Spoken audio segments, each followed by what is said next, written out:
IIM Joka ক্যাম্পাসে তরুণীর ধর্ষণের অভিযোগ এবং সেই ঘটনায় অভিযুক্তকে পেশ করা হলো কোর্টে। 7 দিনের পুলিশ হেফাজতের মেয়াদ শেষে কোর্টে পেশ করা হলো এবং অভিযুক্তের আইনজীবী এইটা সওয়াল করেছেন কোর্টের মধ্যে যে এখনো পর্যন্ত কোনো মেডিকেল লিগ্যাল টেস্ট করা হয়নি, অভিযোগকারিনীর গোপন জবানবন্দি পর্যন্ত নেওয়া হয়নি, গোপন জবানবন্দি দেননি অভিযোগকারিনী, মেডিকেল লিগ্যাল টেস্টও হয়নি।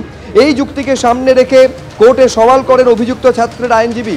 আপনারা জানেন যে পরমানন্দ তোপ্পাওয়ার, যার বিরুদ্ধে অভিযোগ ছিল এই একেবারে তরুণীকে ধর্ষণ করার, যাকে গ্রেফতার করেছিল পুলিশ এবং 7 দিনের পুলিশ হেফাজত শেষে তাকে আজকে পেশ করা হয় কোর্টে।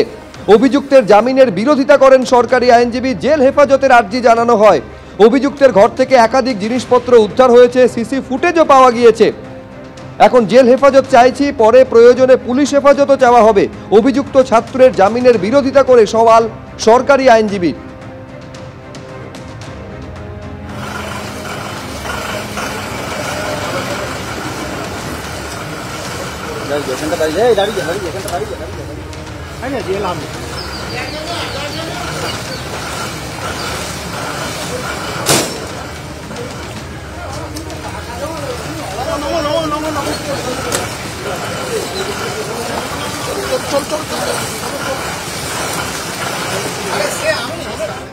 আট 9 দিন হয়ে যাওয়ার পরেও, এবং যেটা প্রায় সব থেকে ম্যান্ডেটরি প্রভিশন মেডিকেল লিগ্যাল এক্সামিনেশনও করেনি, সেই নিয়ে আমরা মহামান্য আদালতে দৃষ্টি আকর্ষণ করলাম যে আমার যে ক্লায়েন্ট সে একজন জোকা আইআইএমের স্টুডেন্ট এবং সে ক্যাট ক্র্যাক করে এখানে এসেছে, তার একটা ফিউচার আছে, ব্রাইট ফিউচার।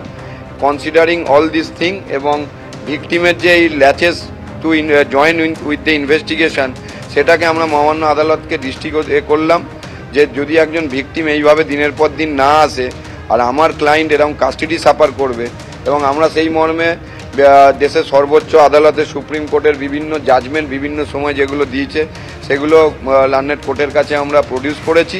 বিএনএসএসে নতুন একটা এসে 187 বিএনএসএস অ্যাক্টে যে পুলিশ 40 দিনের মধ্যে তার যদি মনে হয় তদন্ত সাপেক্ষে লাগবে, সে তার প্রসিডিওর ইনভোক করতে পারে।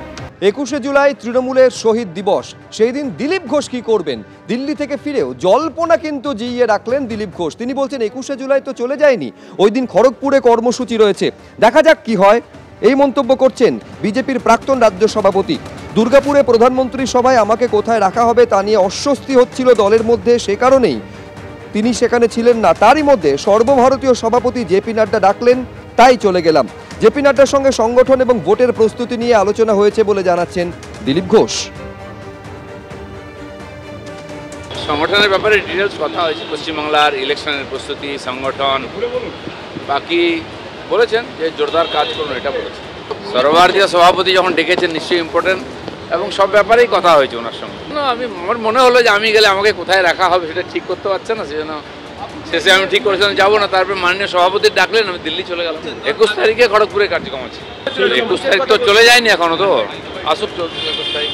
পার্টি যেটা ঠিক করেছে ওটাই ঠিক, কে করছে আমি জানি না, সর্বভারতীয় সভাপতিও জানেন। তো পার্টি যে ডিসিশন নিচ্ছে ওটাই আমাদের ডিসিশন মেনে নিতে হবে। প্রতি 3 বছর অন্তর বিজেপির সাংবিধানিকভাবে নির্বাচন হয়, অদল বদল হয়, তো সেখানে নতুন পুরনো তাদের বিভিন্ন দায়িত্ব দেওয়া হয়। তো দেখা যাক, পরিবর্তন হলে নিশ্চয়ই সবাইকে কাজে লাগানো হবে। ভোট তো রাস্তায় দিয়ে দেওয়া হয় না, ওটা সাংগঠনিকভাবে ঘোষণা হয়। অবজ্ঞা করি তো দায়িত্ব হলেও এটা ঘোষণা করা হবে, এমনি মুখে মুখে বলে দেওয়া হয় না।